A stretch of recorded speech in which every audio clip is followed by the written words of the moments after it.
السلام علیکم ورحمۃ اللہ وبرکاتہ نحمدہ ونصلی علی رسولہ الکریم اما بعد فاعوذ باللہ من الشیطان الرجیم بسم اللہ الرحمن الرحیم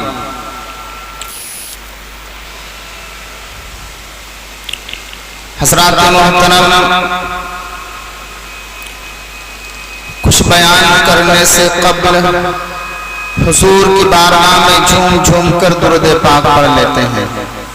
اللہم صلی علی سیدنا و نبینا و مولانا محمد مبارک وسلم صلو علیہ وسلم صلاۃ و سلام علیک یا رسول اللہ صلی اللہ تعالی علیہ وسلم۔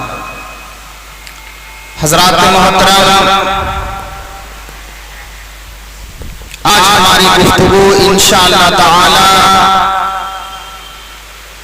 اولاد کی تربیت پر ہوگی۔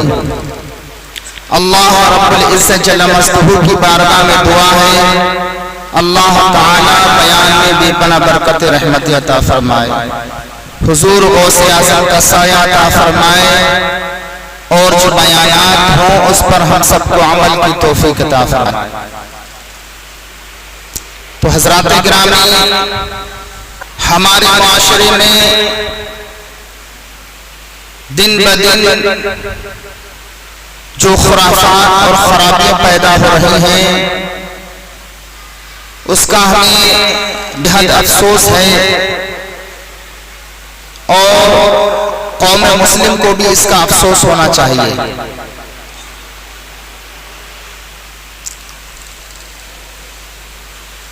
قوم مسلم کے اندر بھی اس کا درد ہونا چاہیے۔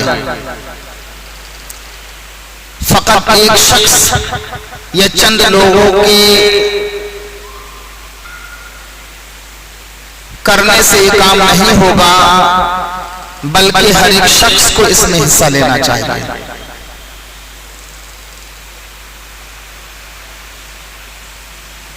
ابھی ایک ہفتہ پہلے کی بات ہے کہ شہر بریلی میں تقریباً 78 لڑکیاں، نوجوان بچیاں مرتد ہو گئی، اسلام چھوڑ دیا۔ غیر مسلموں لڑکوں سے انہوں نے شادیاں کی۔ تو یہ دن بدن خبریں شائع ہو رہی ہیں اور اسلام کو ٹارگٹ بنایا جا رہا ہے۔ مذہب اسلام کو بدنام کرنے کے لیے دوسری قومیں ایڑی چوٹی کا زور لا رہی ہیں۔ ہم مسلمان ہاتھ پر ہاتھ رکھے ہوئے ہیں۔ ہمیں بھی اور آپ کو بھی چاہیے کہ کم سے کم ہم اپنے بچوں کو، اپنے پڑوسیوں کو، اپنے دوستوں احبابوں کو دین اور ان کی جو فطرے ہیں ان سے آگاہ کر دیں۔ اگر ہم نے آگاہ نہیں کیا، ان کو متنبہ نہیں کیا، اور معاملہ ایسے ہی چلتا رہا تو یہ صورت بہت بھیانک ہو جائے گی۔ یہ صورتحال، یہ دن بعید نہیں ہے کہ صورت بہت زیادہ خطرناک بنائے گی۔ تو اس لیے ہم یہی آپ سے گزارش کریں گے کہ اپنے بچوں کو دین پڑھاؤ، اپنے بچوں کو اچھی تعلیم دو، اپنے بچوں کو قرآن کی تعلیم دو، اور فقط قرآن پر اپنے بچوں کو نربھر مت رکھو، بلکہ ساتھ ہی ساتھ اردو تعلیم دو۔ اس لیے کہ بے شک یقیناً جب ہم قرآن پڑھتے ہیں تو قرآن کا ثواب بہت بڑا ہے، عظیم ثواب ہے۔ ایک حرف پڑھنے میں 10 نیکیاں ملتی ہیں۔ الف لام میم 3 حرف ہیں، 30 نیکیاں مل گئیں، 30 گناہ مل گئے، لیکن یہ ثواب ملے گا۔ روحانیت کے طور پر رشد و ہدایت بھی ملے گی، لیکن وہ راستہ بھٹکا رہے گا جب تک اردو ترجمہ نہیں جانے گا۔ اہدنا الصراط المستقیم کا ترجمہ کیا ہے؟ ایاک نعبد و ایاک نستعین کا ترجمہ کیا ہے؟ وہ نہیں جانے گا تو راستہ بھٹکا رہے گا۔ تو قرآن کی تعلیم کے ساتھ ساتھ اردو تعلیم دو تاکہ آپ کا بچہ قرآن پاک پڑھے اور ساتھ ہی ساتھ اس کا ترجمہ بھی پڑھے۔ جب بچہ آپ کا ترجمہ پڑھے گا تو انشاءاللہ راستہ بھٹکے گا نہیں۔ جگہ جگہ اللہ نے اپنی عبادت کا ذکر فرمایا، وَاعْبُدُوا اللَّهَ وَلَا تُشْرِكُوا بِهِ، کہ اللہ کی عبادت اور اللہ کے ساتھ کسی کو شریک نہ ٹھہراؤ۔ جگہ جگہ قرآن پاک میں ہے۔ اب ہمارا بچہ قرآن پڑھتا ہے، روزانہ ایک پارہ پڑھتا ہے، لیکن اس کا مطلب اور مفہوم نہیں سمجھ پاتا۔ جب مطلب اور مفہوم نہیں سمجھ پاتا ہے تو اس کا نتیجہ یہ ثابت ہوتا ہے کہ جب کوئی کافر یا کافرہ اسے اپنی جانب جذب کرتا ہے، کھینچتا ہے، تو وہ شخص بغیر کسی تعامل اس کے پاس چلا جاتا ہے۔ اگر یہی ترجمہ قرآن کا اس نے پڑھا ہوتا اور قرآن مقدسہ کی آیت مبارکہ اس کے ذہن میں ہوتی، اس کا ترجمہ ہوتا، وہ ہرگز کسی کافر کی باتوں میں نہ آتا، کسی غیر مسلم کی باتوں میں نہ آتا۔ وَقَضَىٰ رَبُّكَ أَلَّا تَعْبُدُوا إِلَّا إِيَّاهُ وَبِالْوَالِدَيْنِ إِحْسَانًا۔ اللہ نے حکم دیا میری عبادت کرو اور میری ذات کے ساتھ کسی کو شریک نہ ٹھہراؤ۔ بے شمار مقامات پر اللہ نے اپنی عبادت کے ساتھ غیر معبودان باطل کا رد بلی کیا، لیکن ہمیں نہیں معلوم کہ صرف ایک اللہ کی عبادت کرو۔ قرآن پاک میں جگہ جگہ ہے، ہم قرآن پاک پڑھتے ہیں، اس کا مطلب اور مفہوم نہیں سمجھتے ہیں، اسی وجہ سے ہم بھٹکے ہوئے ہیں۔ تو ہمیں اور آپ کو چاہیے کہ قرآن کی تعلیم کے ساتھ ساتھ ہم اپنے بچوں کو اردو تعلیم دیں، اور مزید ان بچوں کے اندر نکھار پیدا کرنے کے لیے، ان بچوں کے اندر ہنر پیدا کرنے کے لیے، ان بچوں کے اندر سوچ بوجھ پیدا کرنے کے لیے، افہام و تفہیم کا مادہ پیدا کرنے کے لیے، سوچ و فکر بڑھانے کے لیے ہمیں بزرگان دین کی صحبت رکھنا پڑے گا۔ اولیاء کرام کی حکایتیں ہیں، جو واقعات ہیں، اس کا درس دینا پڑے گا۔ وہ کتابیں ان کے ہاتھ میں پکڑانا پڑے گی۔ جب وہ کتابیں پڑھیں گے، جب وہ دین کو سمجھیں گے، تو پھر دین سے کبھی منحرف نہیں ہوں گے۔ ہمارے حضور نبی کریم صلی اللہ علیہ وسلم جب آپ نے مکہ کی سرزمین پر توحید کی دعوت دی تو مسلمان اسلام قبول کیے، ان پر کس کس طرح سے ظلم و زیادتی ہوئی، کیسے کیسے ستم ڈھائے، انہیں بھوکا اور پیاسا رکھا۔ وہی ظلم اگر کسی پہاڑ پر ڈال دیا جاتا تو پہاڑ ریزہ ریزہ پاش پاش ہوتا۔ سیدنا صدیق اکبر بزرگوں میں آیا ہے، سب سے پہلے اسلام لایا۔ آج ہمارا مسلم نوجوان یا ہماری مسلم نوجوان بچی اسلام کو یوں ہی چھوڑ دیتی ہے۔ اسلام کی پچھلے جمعے میں نے یہ بیان کیا تھا کہ وہ مسلمان بچے اسلام کی بغاوت کرتی ہے۔ آج ہماری گفتگو ہے اسلام کو چھوڑ دیتے ہیں۔ آخر کیوں؟ اگر اس نے یہ واقعات پڑھے ہوتے تو اسلام کو نہ چھوڑتی کہ ابو بکر صدیق جب اسلام قبول کیے تو کفار و مشرکین نے جمع ہو کر ان پر کیسے ظلم اٹھائے، اس قدر مارا کہ آپ خون سے لطپت ہو گئے، لہولہان ہو گئے، اور آپ کے خاندان کے لوگوں نے یہ تصور کیا شاید کہ اس مار سے آپ بچ نہیں پائیں گے، اس قدر مارا۔ حضرت خباب کے بارے میں آتا ہے، یہ صحابی رسول ہیں، اسلام قبول کیے، کفار و مشرکین نے اسلام کو چھڑانے کے لیے آپ کے اوپر ایسا ظلم کیا، اللہ اکبر، آپ کی پشت پر پیٹھ پر کوڑے برسائے، ڈنڈوں سے آپ کی پیٹھ لہولہان کر دی، اور اس کے بعد انہوں نے انگاروں کو رکھا اور پشت کے بل پیٹھ کے بل لٹا دیا، اور لٹانے کے بعد ایک شخص جو ہے سینے پر کھڑا ہو جاتا ہے، اللہ اکبر، یہ دہکتے ہوئے انگارے حضرت عمر فاروق اعظم رضی اللہ تعالی عنہ نے مسلمان ہونے کے بعد جب ان کی پیٹھ دیکھی تو ان کی پیٹھ سفید داغوں سے بھری ہوئی تھی، پوچھا اے خباب یہ سفیدی کیسے ہے؟ تو آپ نے اپنا واقعہ سنایا کہ کفار و مشرکین نے دہکتے ہوئے انگاروں پر مجھے پیٹھ کے بل لٹا دیا، آپ کے بدن سے چربی نکلی تو وہ گولے سرد ہو گئے، بجھ گئے، لیکن کفار و مشرکین نے جو ہے چھوڑا نہیں اور سینے پر سوار رہے۔ ایسے ایک صحابہ نے بے شمار صحابہ پر ظلم و زیادتی کی، جب ہوش آیا تو شہادت کا نعرہ لگاتے۔ آج ہمارے مسلمان بچے یوں ہی کسی پریشانی کے عالم میں ہوتے ہیں یا تھوڑا سا وقت ہو گیا تو اسلام کو چھوڑ دیتے ہیں، لیکن میرے بھائیوں سے غور کرو، اگر ہماری مسلمان بہن یا ہمارا بھائی ان واقعات کو پڑھا ہوتا تو کیا اسلام کو چھوڑتا؟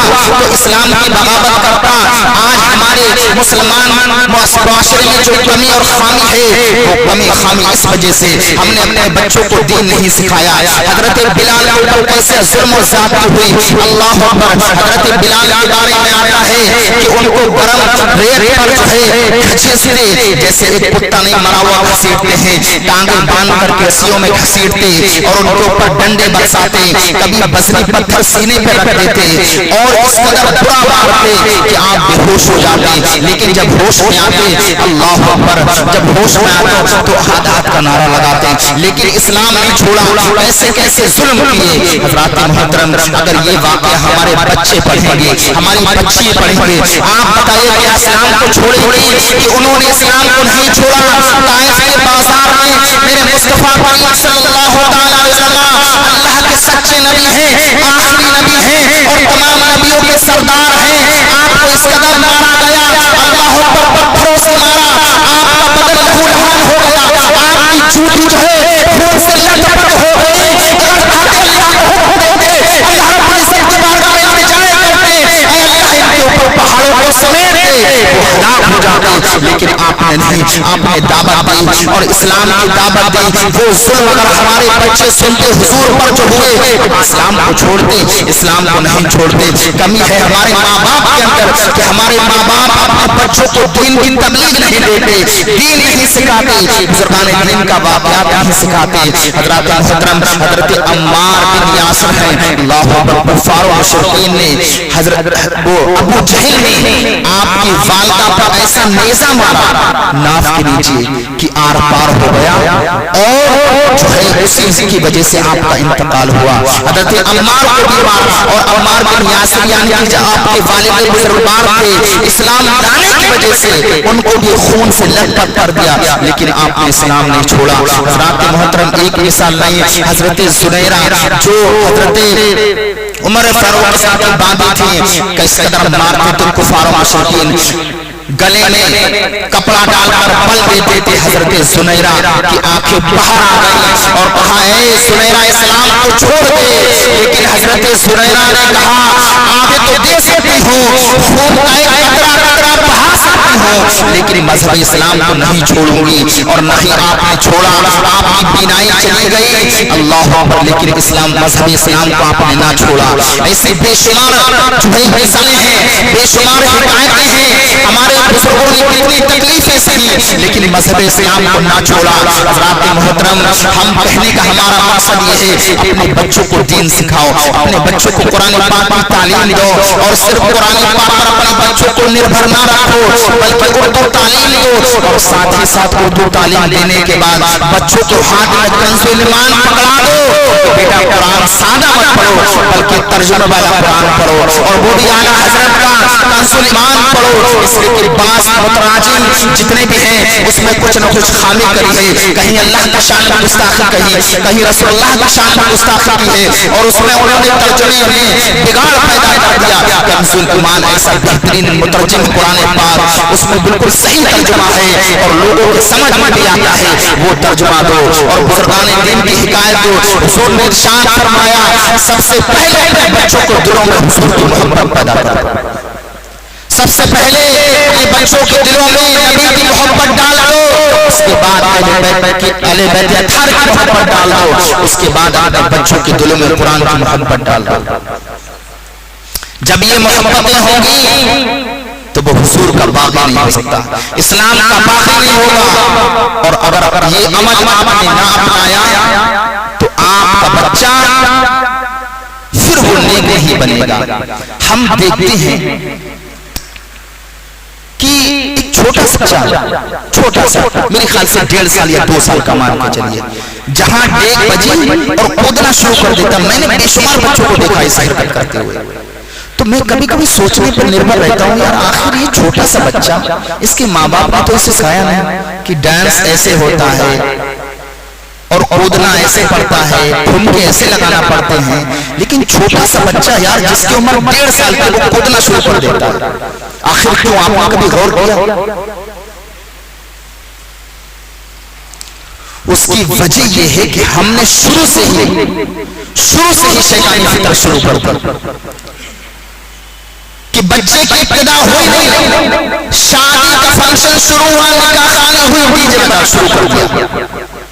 تو جو شیطانی فطرت شادی کے وقت ہونا تو یہ چاہیے تھا کہ میلاد پاک ہوتا، قرآن پاک کی تلاوت ہوتی، قرآن خوانی ہوتی، تو اللہ کی رحمتوں کا نزول ہوتا، برکت رحمت نازل ہوتی، ہم بستری کے وقت بسم اللہ شریف پڑھا جاتا، اولیاء کرام کی بارگاہ میں دعائیں کی جاتی، نفل نماز پڑھی جاتی، تو بچے کے اندر اچھی فطرت پیدا ہوتی۔ لیکن آج بچے کے اندر اچھی فطرت نہ پیدا ہو کے بلکہ 1 سال 1.5 سال کا جو بھی چلنا سیکھ پایا ہے وہ ٹھوک کے مار دیا یار، آخر کیوں؟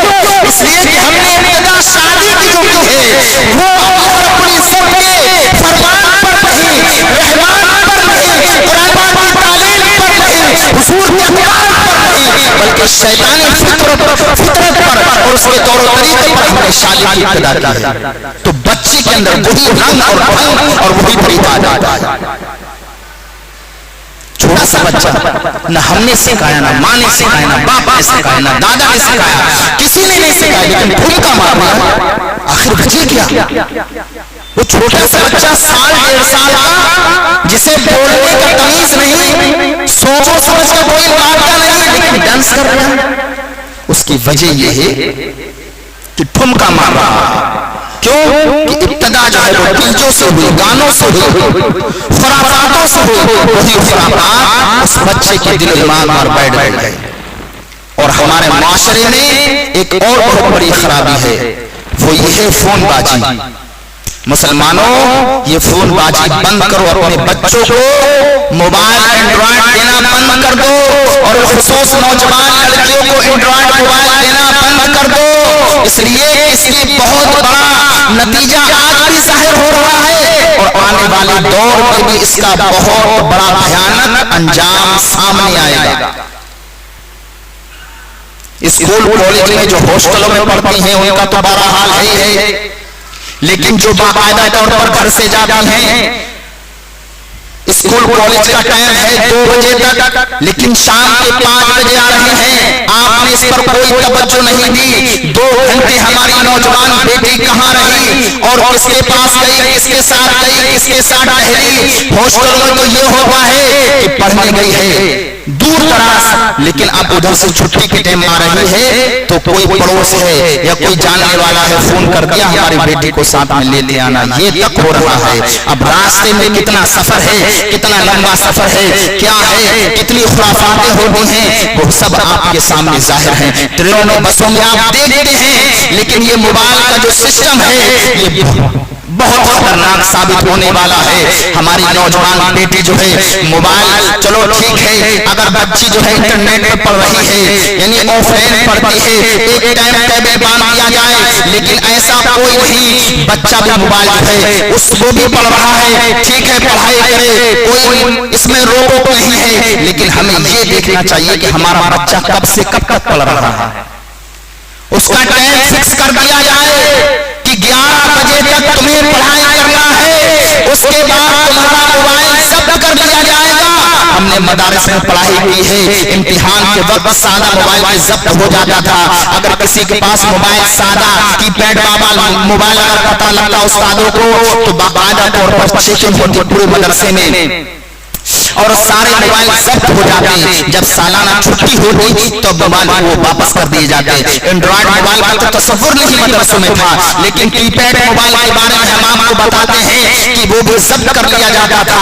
اگر گھر سے فون آتا تو اسی پر بات ہوتی، اپنی جانب سے کوئی فون بازی نہیں تھی. لیکن آج ہم دیکھ رہے ہیں کہ آج معاشرے میں فون بازی، اور پھر وہ نوجوان لڑکی 18 سال کی جو ہے فون پر جو ہے چیٹنگ کرتی ہے، باپ سامنے ہے، اسے کیا خبر کہ وہ بات کر رہی ہے. لیکن اب موبائل کے ذریعے جو چیٹنگ بازی ہو رہی ہے وہ رات کے 2-2 بجے تک ہو رہی ہے، 3-3 بجے تک ہو رہی ہے. اب وہ بات کرنے والا اگر مسلمان ہے تو بہتر تو کسی صورت میں نہیں ہے، لیکن اگر غیر مسلم ہے آپ کی بچی آپ کے ہاتھ سے چلے گئی، اور ہاتھ سے ہی نہیں بلکہ پورے معاشرے کو اس نے نام ہٹا دی، اور ساتھ ہی ساتھ اس نے جیتی جی دنیا میں بھی جہنم کا ایندھن بنی اور آخرت میں بھی جہنم کا ایندھن بنی. اس لیے حضرات محترم اپنے بچوں کو موبائل دیں تو یہ دیکھیں کہ ہمارے بچے کیا تعلیم حاصل کر رہے ہیں، اور ان کا ایک ٹائم ٹیبل بنا دیں کہ آپ کو رات کے 11 بجے تک پڑھنا ہے، اس کے بعد موبائل ضبط کر کے الماری میں رکھ دیں. فجر کی نماز کے لیے سارے بچوں کو اٹھائیں،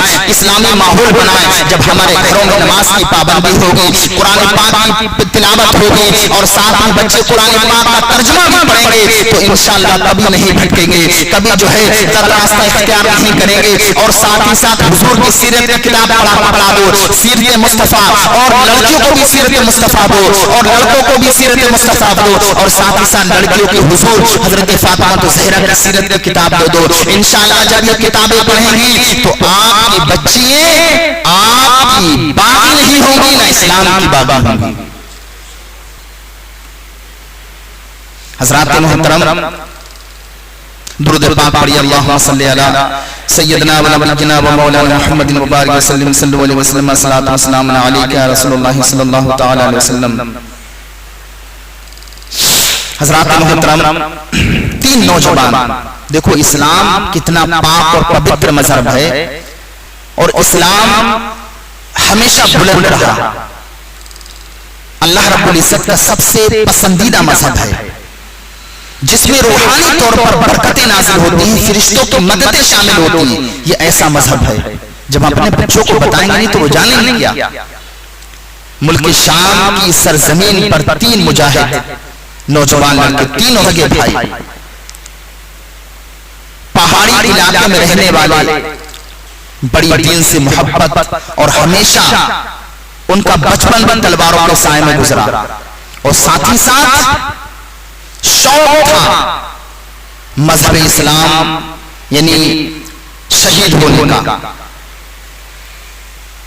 ایک جذبہ، اور اسلامی لشکر کے ساتھ ان کا ساتھ دینا، ان کے اندر ایک شوق تھا، ایک جذبہ تھا. تو تینوں نوجوان کفن کا سامان زیادہ باندھا اور کھانے پینے کا سامان کم، پہاڑی کے علاقے سے ہوتے ہوتے ملک روم کی جانب چل دیے. جب نماز کا وقت ہوا، مغرب کی نماز کا، تو نماز ادا کری، اور چھوٹے بھائی نے جب اذان پہاڑ پر بلند آواز سے بڑے عمدہ لب و لہجے میں اذان پڑھی تو ادھر بھی اذان کی آواز آئی. تو تینوں بھائی نے مشورہ کیا، شاید کی اسلامی لشکر سامنے ہے. مغرب کی نماز ادا کی مغرب کی نماز ادا کرنے کے بعد ان لوگوں سے ملاقات کرتے ہیں. تو یہ تینوں حضرات وہاں پہنچتے ہیں تو 2 عربی نوجوان گھوڑے پر سوار ہو کر کے آ رہے تھے. جب دونوں میں ملاقات ہوئی تو دونوں میں دعا سلام ہوا اور پوچھا آپ کہاں سے آ رہے ہیں؟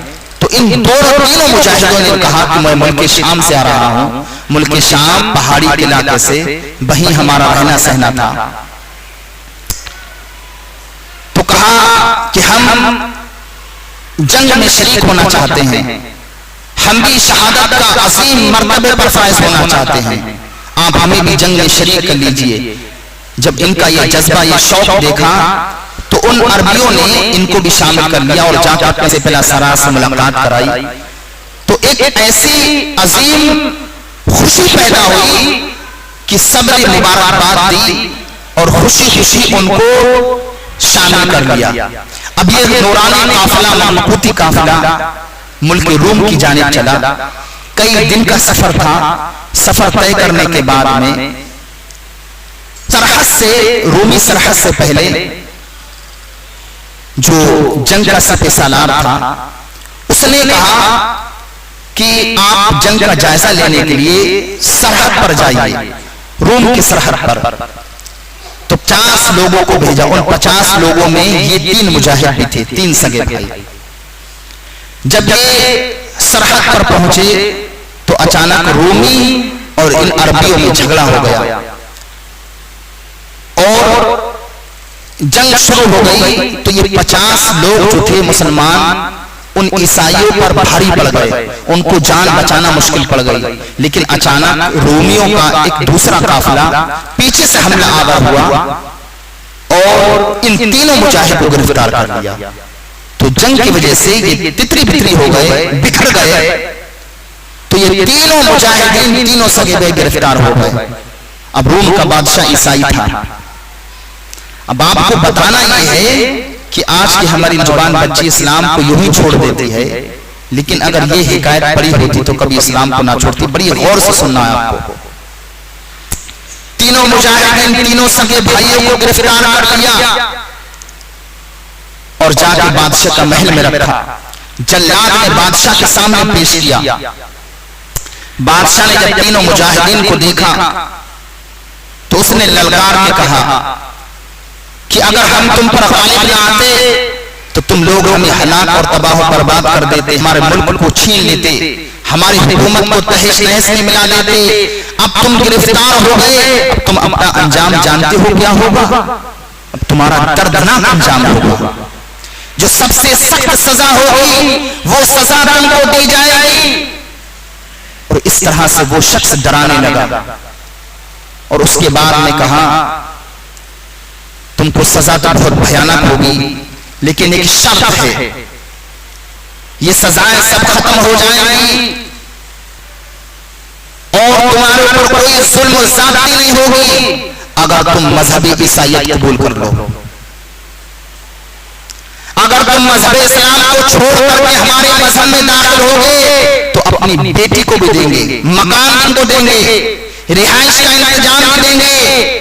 جو پہلے کے عیسائی کرتے تھے آج کے کفار و مشرکین کر رہے ہیں. ہماری نوجوان بیٹی کو یہی مشورہ دیتے ہیں، یہی جو ہے مشورہ دیتے ہیں اگر تم شادی کرو گے تمہیں مکان بھی دیں گے، نوکری بھی دیں گے، تم کو بہترین ایسی روم تم کو دیا جائے گا.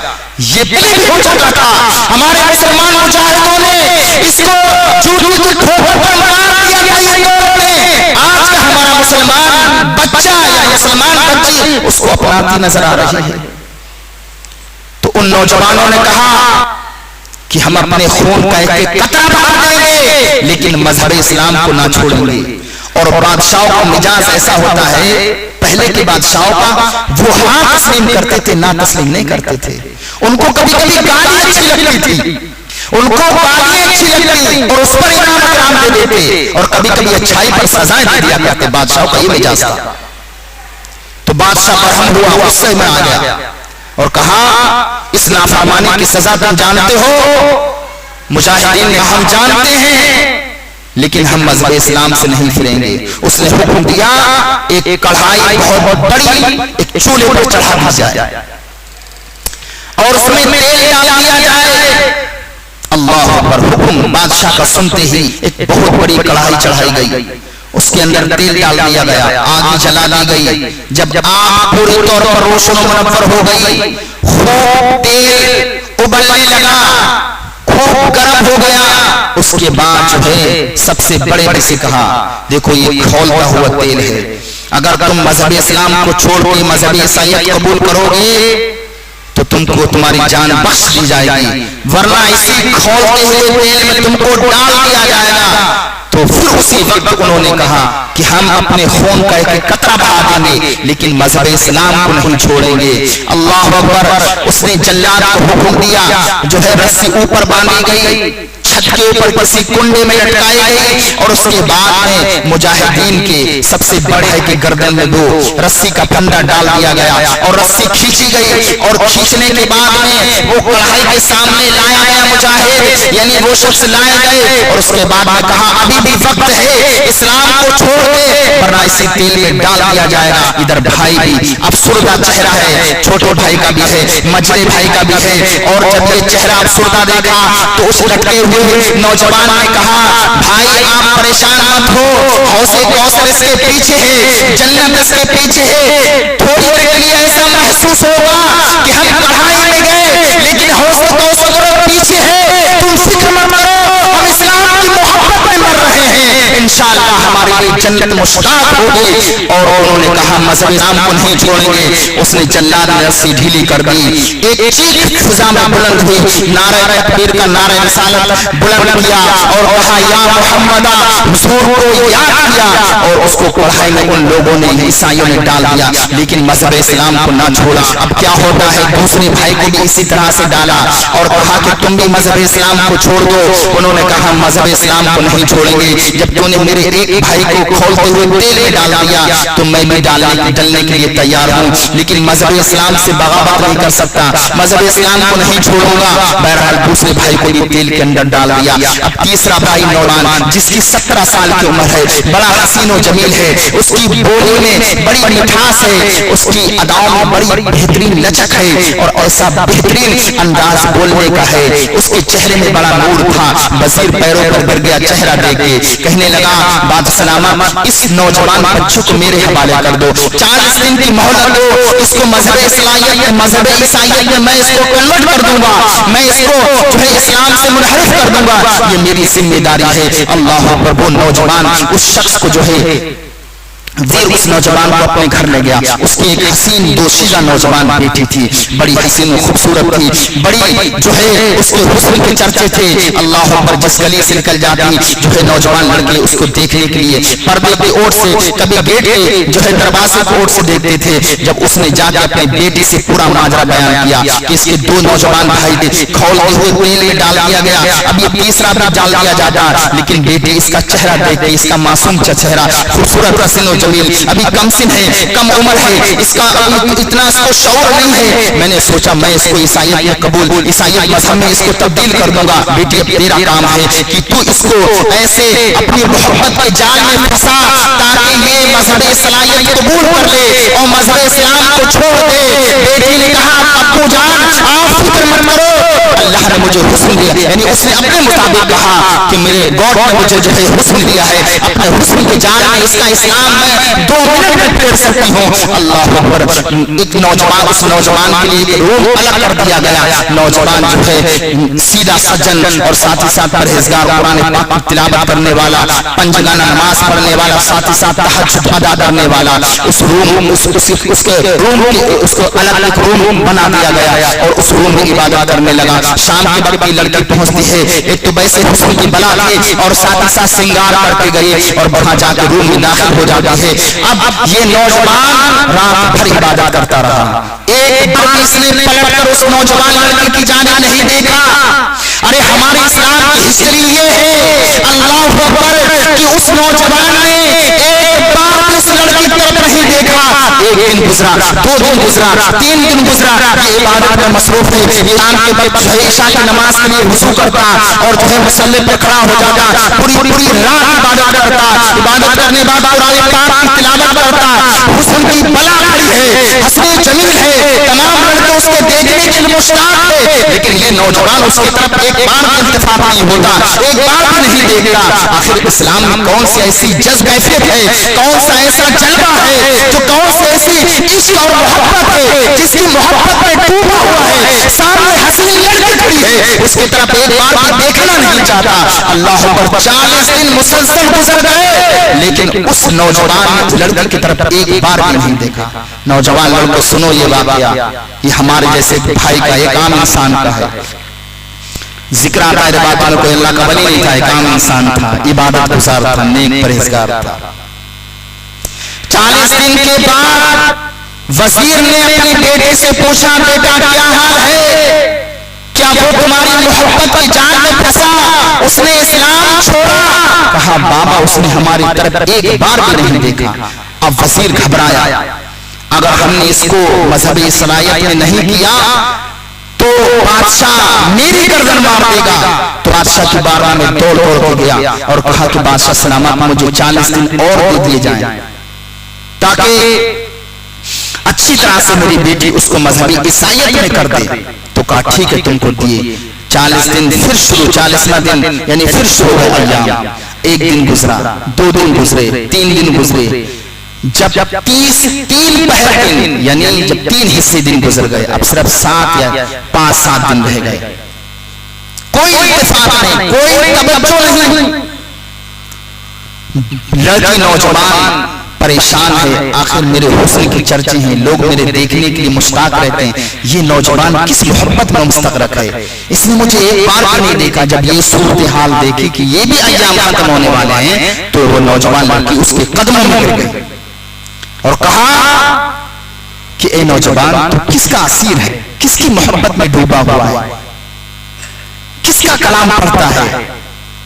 وہ کلام مجھے بھی پڑھا دے، اپنے مذہب میں مجھے بھی داخل کر دے۔ اللہ اکبر۔ جب وہ لڑکی روئی، گڑ گڑائی اور اس نے مذہب اسلام کی محبت کے بارے میں کہا کہ تیرا اسلام دیکھ کے، یہ تیرا طور و طریقہ دیکھ کے میں اسلام مذہب اسلام کا اسیر ہو گئی۔ بہرحال اس نوجوان نے اس کو کلمہ پڑھایا۔ پھر اس نوجوان لڑکی نے کہا کہ اب یہاں تمہارا اور ہمارا ٹھہرنا بہتر مناسب نہیں ہے، 40 دن کے بعد تم کو بھی جلا دیا جائے گا، ہم کو بھی جلا دیا جائے گا، ایسا ہے اب یہاں سے نکل جایا جائے۔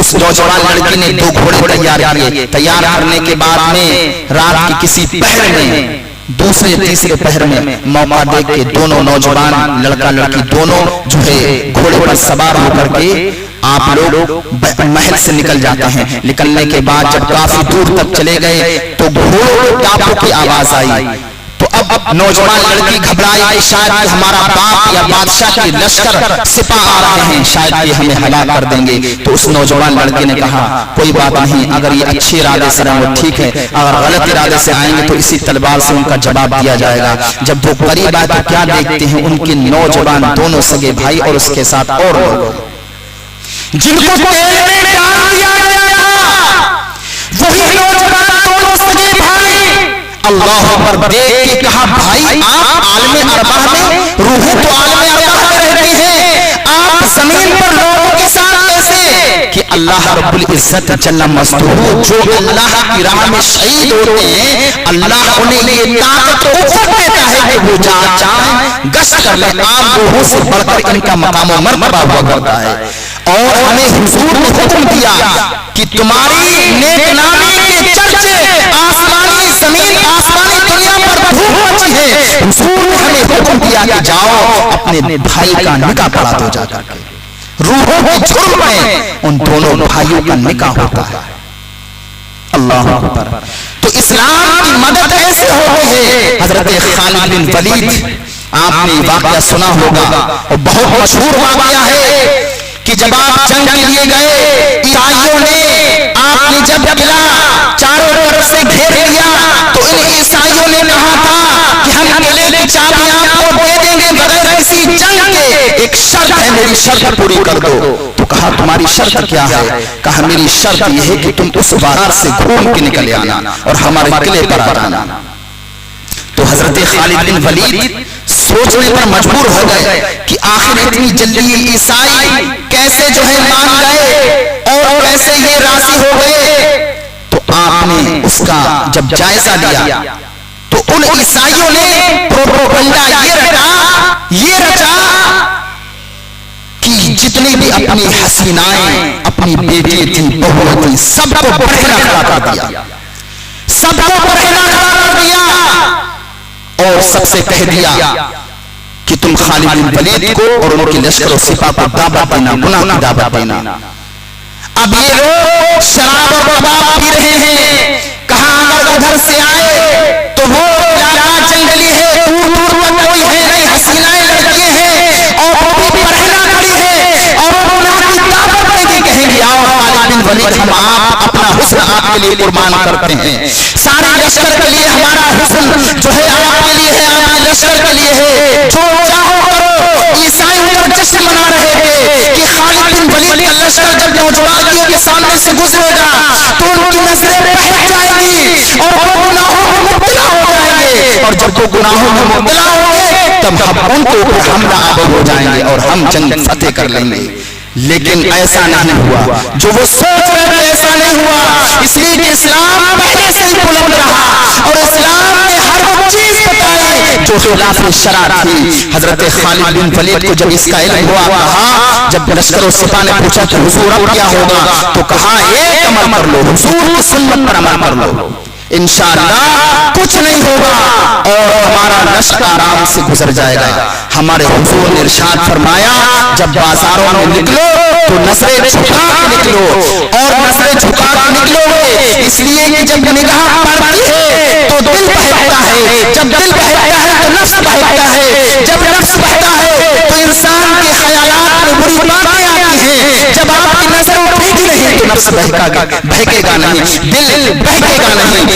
لشکر و سپاہ ادھر سے تیار ہوئے، اللہ اکبر۔ اس کے بعد ادھر برہنہ لڑکیوں کو قرار کر دیا۔ عیسائی یہ سمجھ رہے تھے کہ یہ لوگ گناہوں میں مبتلا ہو جائیں گے، لیکن اللہ اکبر ہزاروں لوگ تعداد میں برہنہ لڑکی کھڑی، یہ اسلامی لشکر نظریں جھکا کے گزر گیا اور عیسائی حیرت میں ڈوب گئے، آخر یہ کیا ہے، کون سی آپ نے ایسی تربیت سیکھی جس کی وجہ سے نوجوان لڑکیوں کی جانب آپ نے نظر اٹھا کے تک نہیں دیکھا۔ کہا میں اپنے حضور کا درس پڑھا ہوا ہوں، حضور کی سنتوں پر عمل کرتا ہوں۔ عیسائیوں نے اپنی جو ہے گرجا گھر کی اور جو ہے قلعے کی چابی حضرت خالد بن ولید کے ہاتھ میں دے دی اور مذہب اسلام کا پرچم بلند ہوا۔ تو ہماری ہسٹری اٹھا کے دیکھو کہ ہمیشہ اسلام جو ہے غیر مسلموں پر، دوسری قوموں پر غالب رہا، آج ہمارا اسلام ٹوٹتا جا رہا ہے، دوسری قومیں ہمارے اوپر غالب آ رہی ہیں۔ آخر اس کی وجہ کیا ہے؟ وجہ یہ ہے کہ ہم نے اپنے بچوں کو دینی تعلیم نہیں دی۔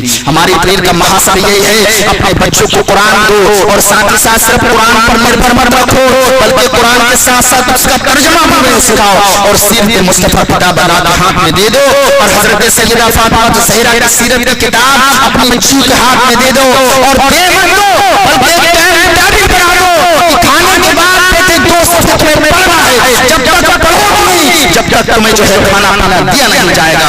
آپ کوئی بھی ٹائم باندھے، انشاءاللہ جب یہ بچیوں کے اندر ماحول پیدا ہوگا نہ وہ آپ کی باغی ہوں گے نہ اسلام کی باغی ہوں گے۔ اللہ رب العزت کی بارگاہ میں دعا ہے میرے بیان کرنے میں کوئی خطا خام ہو اللہ معاف